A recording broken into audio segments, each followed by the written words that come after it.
وأن الذين لا يؤمنون بالآخرة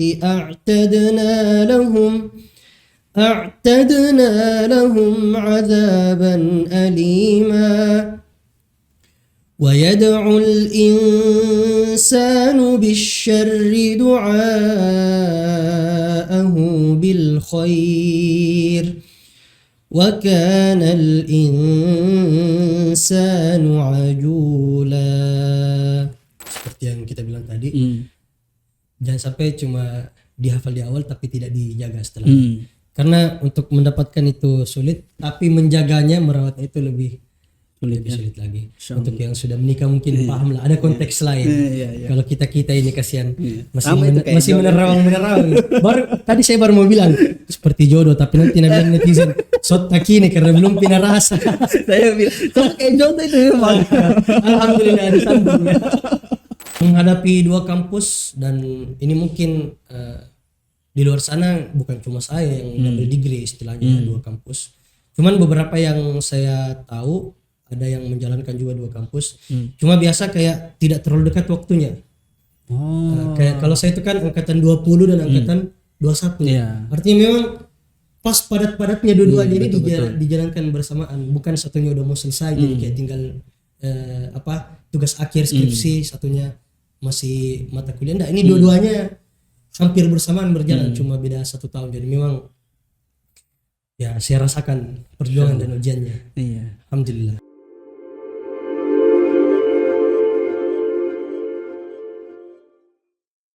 Paginya di kampus sana. Ya, jadi cara mengatur waktunya itu nanti ada yang tanya bagaimana cara mengaturnya. Jadi kan kalau kita di kuliah itu bisa istilahnya kita belanja SKS. Belanja mata kuliah. Jadi jadwalnya bisa dipilih.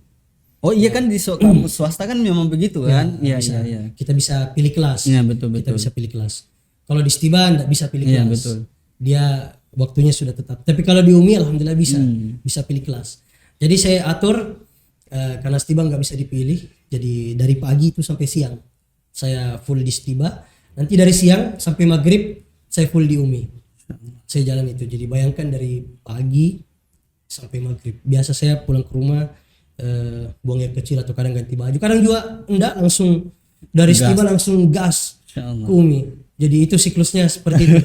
Bayangkan dari pagi sampai sore menjelang maghrib, luar biasa. Belum lagi macetnya Makassar didapat itu setiap hari. Subhanallah. Belum lagi tugasnya kan banyak. Belum lagi tugasnya kampus banyak. UMI lumayan terkenal dengan tugasnya. Ya kan? Banyaknya tugas, siapa tahu teman-teman. Ini saya bukan mau takut-takutin ya. Ini salah satu kualitas juga sebenarnya ya. Tergantung bagaimana kita memandangnya. Kampus UMI itu tugasnya Masya Allah tabarakallah. Lumayan sangat banyak.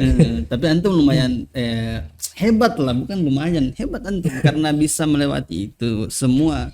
Saya tahu Stiba juga pasti banyak lah tugasnya kan. Stiba juga lumayan banyak tugasnya. Apalagi kebanyakan hafalan kan tugas-tugasnya. Kalau ada juga yang tulisan, ada juga yang hafalan. Insyaallah.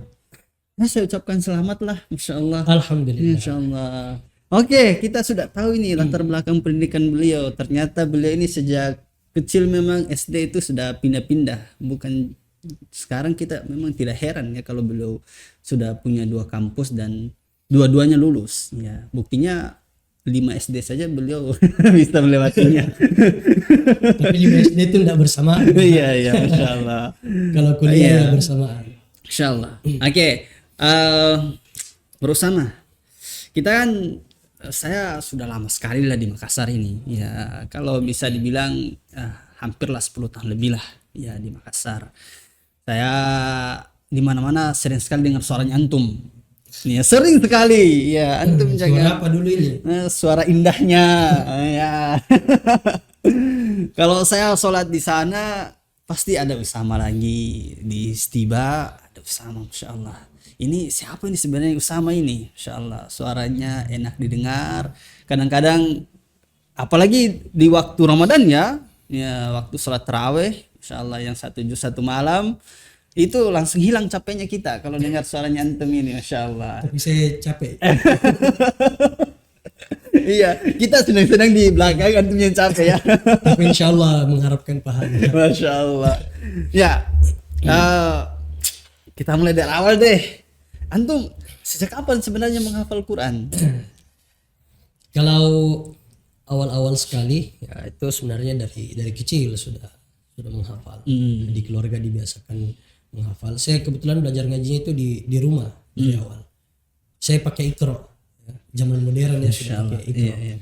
Saya pakai Iqra, saya belajar di rumah dan saya itu mulai menghafal dari juz amma surah-surah pendek itu waktu saya SD. Sama Ummah ya. Sama ada tempat mengaji saya dulu di kompleks juga. Oh, Ya, saya menghafal tapi waktu SD itu saya menghafal kayak belum intensif gitu. Jadi seperti biasa kayak anak-anak TPA ya minta hafal juz amma. Saya sampai lulus SD itu seingat saya belum selesai dari juz amma. Seingat saya belum selesai dari juz amma. Apalagi jauh dari orang tua ya. Ya, Apalagi antum jauh dari orang tua. ya waktu saya pindah ke kampung waktu SD, jadi tempat mengaji saya pindah-pindah. Waktu di Makassar belum selesai juz amma, nanti pas ke Kendari Baru selesai. nah, selesai. Jadi saya sudah ingat hafalan saya yang intensif itu pertama kali waktu saya di Kendari kelas 4 SD. Nah, saya ada guru di sana tuh khusus yang tangani saya masih ingat sekali. Beliau namanya Ustadz Suyadin. Kalau nggak salah namanya Ustadz Suyadin. Itu di Kendari. Beliau guru mengaji saya pertama yang intensif, yang saya bisa menghafal banyak hafalan di situ. Seingat saya itu sudah lumayan, sudah selesai juz amma juga, sudah masuk juz 29, sudah itu waktu saya SD. Insyaallah. Nanti tapi kan setelah itu saya pindah lagi ke Arab Saudi, kemudian kembali ke Makassar, kemudian ke Kendari lagi. Nah, nanti setelah saya lulus SD lagi baru mulai menghafal yang intensif lagi itu waktu pondok ya. Di pondok. Oh iya. Itu pertama di pondok. Kemudian tapi waktu di situ belum terlalu banyak juga kan enggak lama saya di pondok. Nah, nanti setelah balik ke Arab Saudi lagi masuk SMP. Nah, disitulah mulai istilahnya perjalanan saya dengan hafalan Al-Quran yang betul-betul terukur. Iya. Ya, saya di sana itu paginya sekolah, malamnya itu di sana ada namanya tahfiz. Ya, ada tahfizul Quran. Saya mulai menghafal secara intensif dan terukur dan terarah itu di situ. Dan alhamdulillah saya menyelesaikan hafalan Al-Quran saya 30 juz itu di kelas 3 SMP. 3 SMP. Kelas 3 SMP. Berarti termasuk cepat dong. Termasuk cepat. Iya. Apalagi kan antum kan di sana bukan mondok ya? Bukan. Bukan mondok. Bukan. Iya. Cuma datang di tahfiz di masjid, ada guru, kemudian pulang ke rumah. Masya Allah. Apa motivasinya antum mau menghafal Quran? Mungkin kalau dulu ya belum terlalu terpikir kayak motivasi itu seperti apa. Secara umum karena orang tua. Oh iya. Ya, saya pun masuk di tahfiz itu orang tua saya yang bawa ke sana. Awalnya masih sempat ragu juga karena kan lingkungan baru, orang-orang Arab semuanya. Saya orang Indonesia. Tapi karena mungkin awalnya agak terpaksa, ya, tapi akhirnya nyaman. Ternyata tidak semua yang terpaksa di awal itu tidak bagus di akhir. Awalnya terpaksa, lama-lama nyaman. Iya, sama kayak jodoh itu begitu ya. Wah, luar biasa. Aduh, terpancing lagi saya, Awal-awal begitu kan? Awal-awal begitu. Oh, antum belum merasakan. Belum merasakan. Iya. Nanti antum bakal rasakan.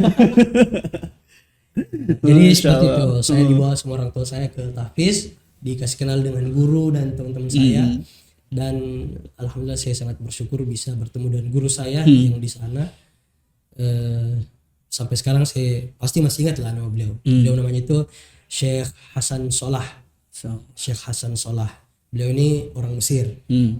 Luar biasa, masya Allah. Beliau juga termasuk ahli qiraat dan hafalannya itu sudah tidak perlu diragukan lagi. Sudah.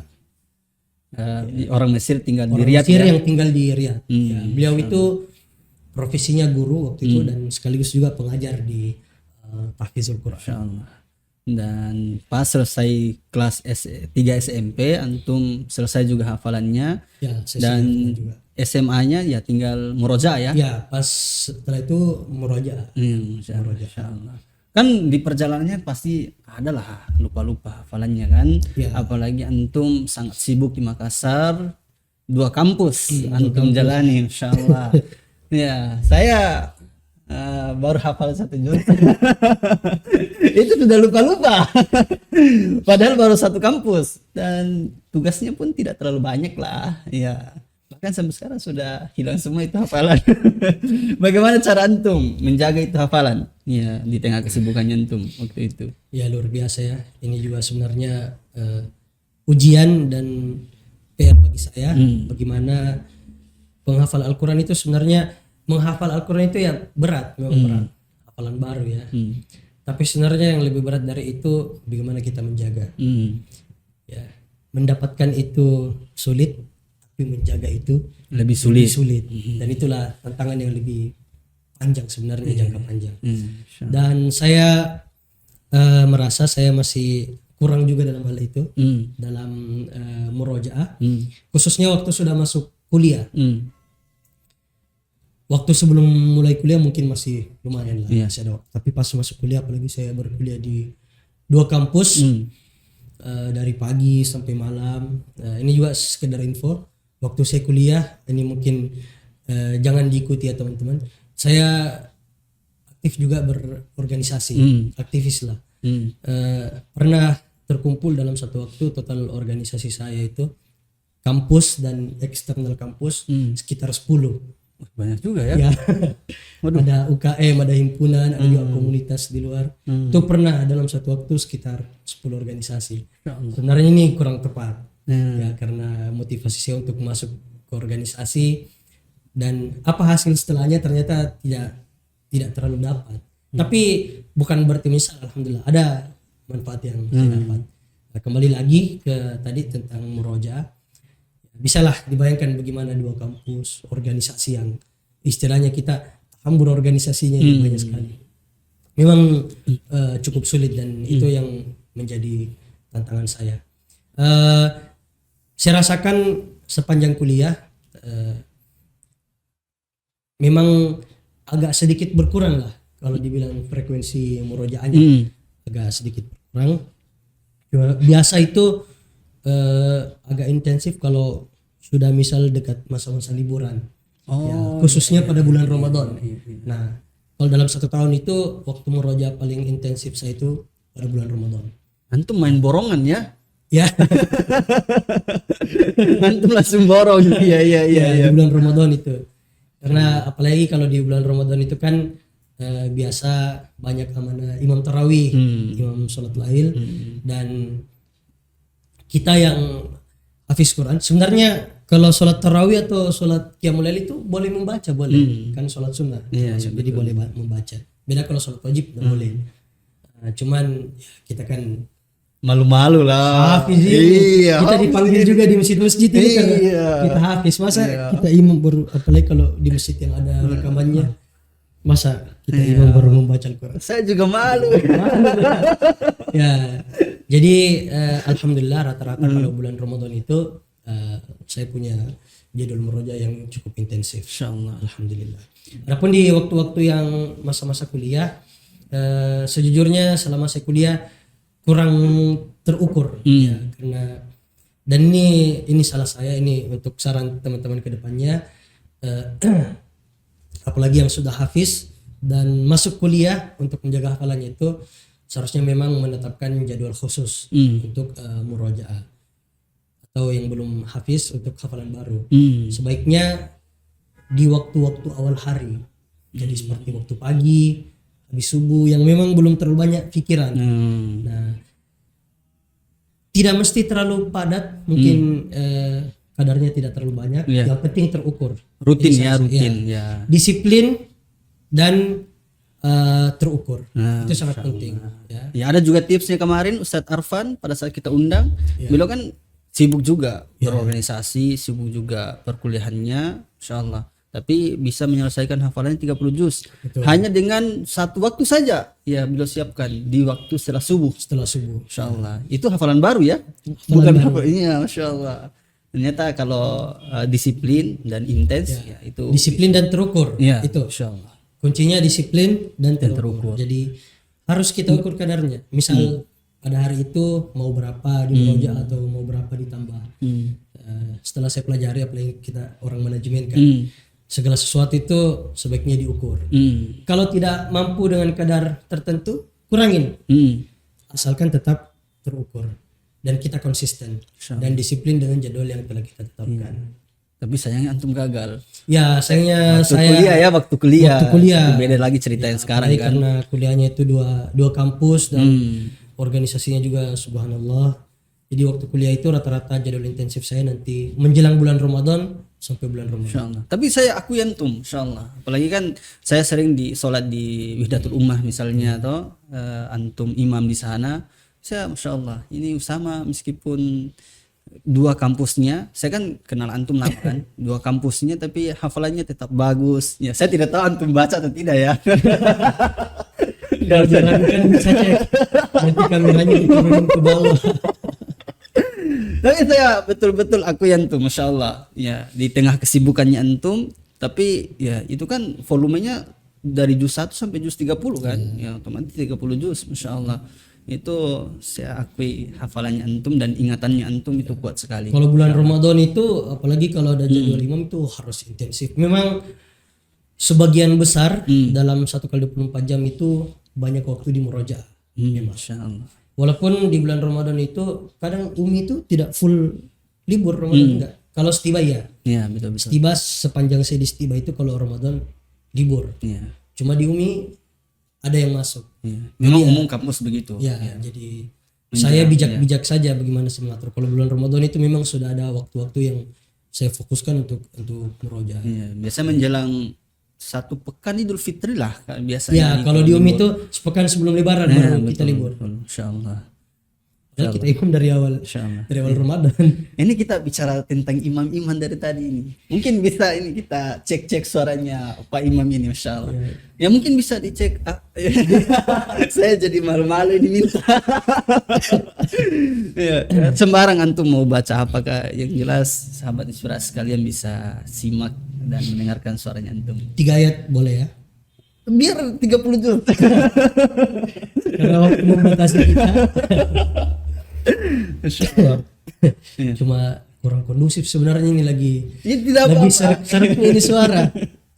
Insyaallah. Silakan ah. Saya kadang heran juga dengan orang-orang yang bilang justru kalau serak itu jadi bagus. Katanya serak-serak basah. Padahal kita yang mengaji ini yang merasakan agak tersiksa. Orang-orang bilang serak-serak basah. Belum tahu rasanya serak, mengaji serak itu gimana. Insyaallah.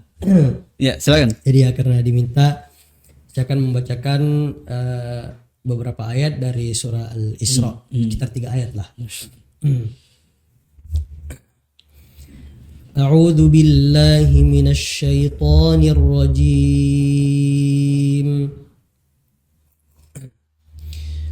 Bismillahirrahmanirrahim. إن هذا القرآن يهدي للتي هي أقوم ويبشر المؤمنين الذين يعملون الصالحات أن لهم أجرا كبيرا وأن الذين لا يؤمنون بالآخرة أعتدنا لهم عذابا أليما ويدعو الإنسان بالشر دعاءه بالخير وكان الإنسان عجولا. Insyaallah. Ya, masih tetap dengan suara yang khasnya, insyaallah. Tapi sayangnya tidak ada serak-serak bahasanya. Bisa dicek nanti di YouTube. Ya, ada serak-serak bahasanya. Iya. Terkadang tuh kalau mengaji di dadak itu tidak seperti pas mengaji di imam. Betul, Memang betul. kalau ini feel saya ya, kalau saya mengaji pas lagi imam, itu feelnya ada kekhusyuan tersendiri pas lagi sholat lagi imam. Dibanding kalau di selain sholat, apalagi kalau didadak kayak begini, ada harapan netizen serak-serak bahasa, padahal tidak ada. Kan jadi ada pikiran-pikiran lain. Nah, sama kalau lagi sholat ya memang fokus imam, fokus ibadah. Biasanya apa ya? Ada bayangan-bayangan rasa takut dan lain sebagainya. Biasanya kalau pada saat imam ya begini-begini mantan imam juga ini. Iya, antum sekarang imamnya di mana? Sekarang ya yang mau dengar suara saya secara langsung, itu bisa datang di Masjid MPM Muhammad Pasha Magfirah di Baroga 1. Tepatnya itu di klaster Balitai, Bukit Baroga. Yang paling belakang ya? Paling belakang. Saya itu imam Senin sampai Jumat, imam subuh dan imam Isya.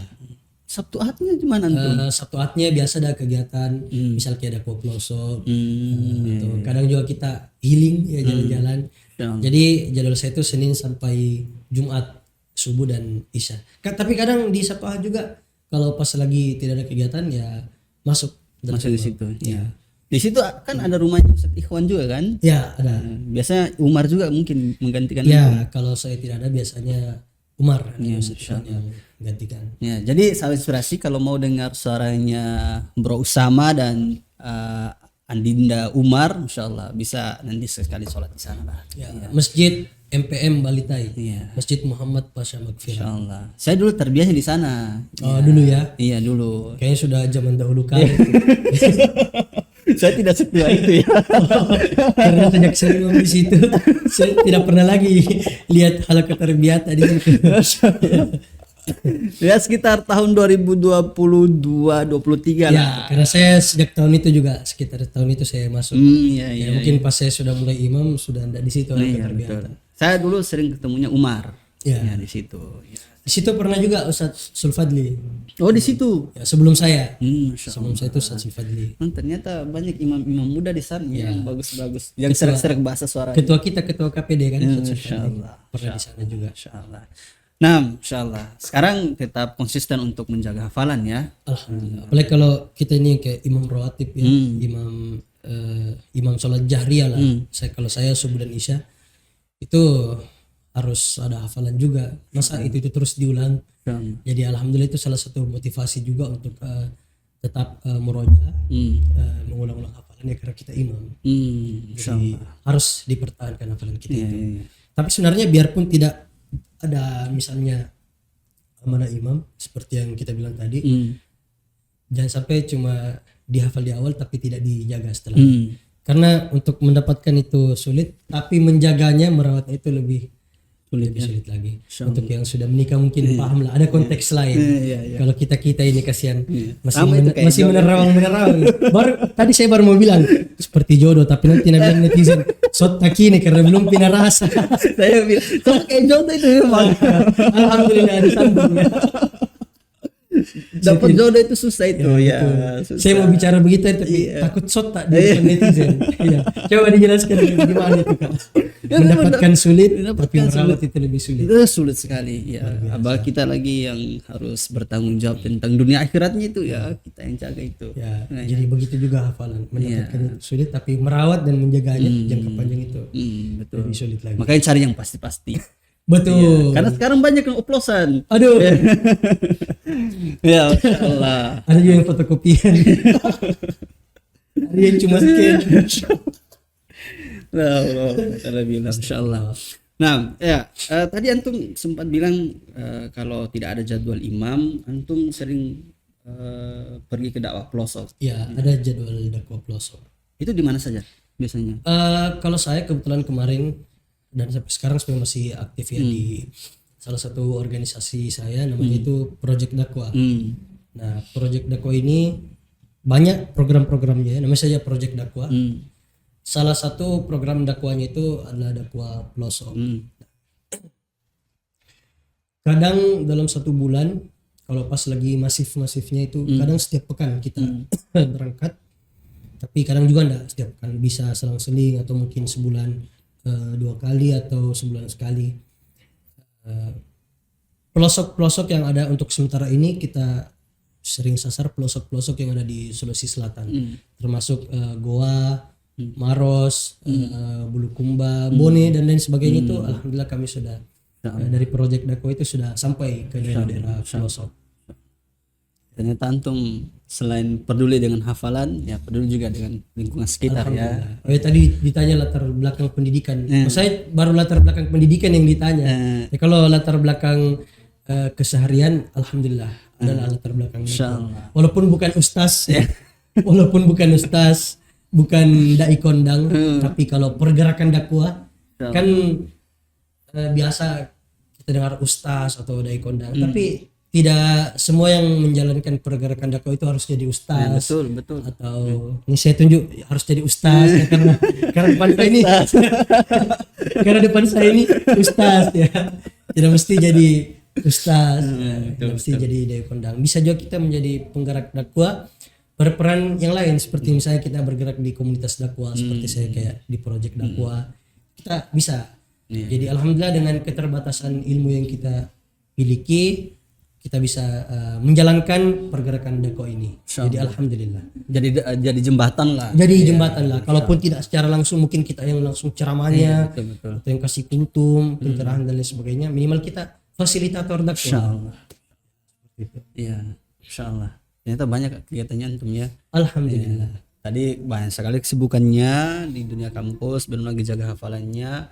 Ternyata harus pergi dakwah pelosok juga. Ya, dakwah pelosok. Dan sekarang juga tugasnya di dakwah pelosok ya. Ya, sekarang di KPD juga ditugaskan salah satunya itu dakwah pelosok. Komunitas peduli dakwah. Ya, jadi teman-teman netizen silakan ditunggu gebrakan-gebrakan kedepannya akan ada dakwah pelosok.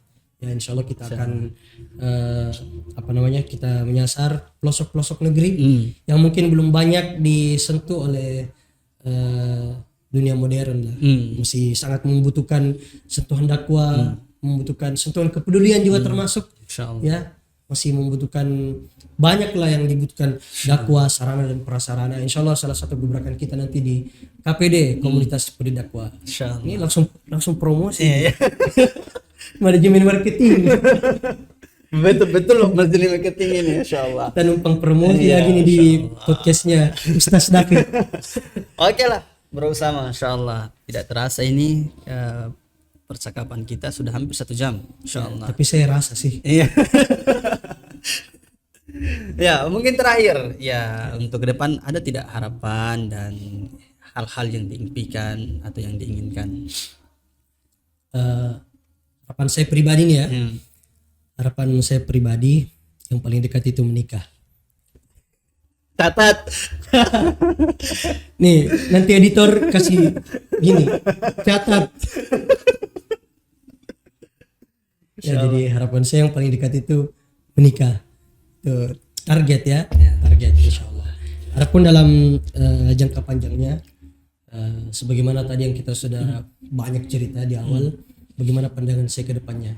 Saya ingin menjadi ekonom dan juga pengusaha. Ini sedang mulai merintis ya, di spill dulu di netizen di sini. Kita kasih kisi-kisinya saja. Jadi saya ingin menjadi ekonom, saya ingin menjadi pengusaha dan penggerak dakwah. Sekalipun tidak langsung menjadi ustadznya atau dai kondangnya, tapi setidaknya saya ingin menjadi fasilitator dakwah. Dan saya harap dari situ saya bisa mempunyai amal jariah yang masih bisa terus mengalir pahalanya ke depan sekalipun nanti kita sudah meninggal. Jadi itu harapan saya. Saya ingin menjadi ekonom, pengusaha sukses, dan juga saya ingin menjadi berkiprah di medan dakwah. Insyaallah. Mulia sekali ya kemauannya insyaallah. Mudah-mudahan kita doakan berusaha bisa jadi ekonom, pengusaha, dan sekaligus jadi penggerak dakwah ke depannya insyaallah. Sampai surasi mungkin itu saja bincang-bincang kita pada hari ini. Tapi sebelum itu ada informasi yang sangat penting yang harus tetap kita perhatikan, dan ini sangat jauh dari sorotan mata kita dan kadang-kadang kita tidak peduli. Saudara-saudara kita yang ada di Sudan hari ini 25 juta orang merasakan kelaparan. Ya, banyak dari saudara-saudara kita yang di sana sudah terbunuh. Bahkan ya anak-anak kita yang ada di sana banyak mendapatkan penyakit-penyakit baru. Orang tua kita, laki-laki, perempuan, banyak yang mendapatkan intimidasi dan pembunuhan. Mari kita peduli terhadap mereka melalui donasi dan infak terbaik kita berikan kepada saudara-saudara kita yang di sana. Mari kita doakan dan selamatkan saudara-saudara kita yang di sana melalui doa terbaik kita dan infak terbaik kita. Mungkin itu saja yang dapat kami sampaikan. Billahi fisabil haq fastabiqul khairat. Assalamualaikum warahmatullahi wabarakatuh. Waalaikumsalam warahmatullahi wabarakatuh. Syukran jazakumullah khairan. Barakallahu fikum. Alhamdulillah. Doakan bisa menikah dalam Amin, amin.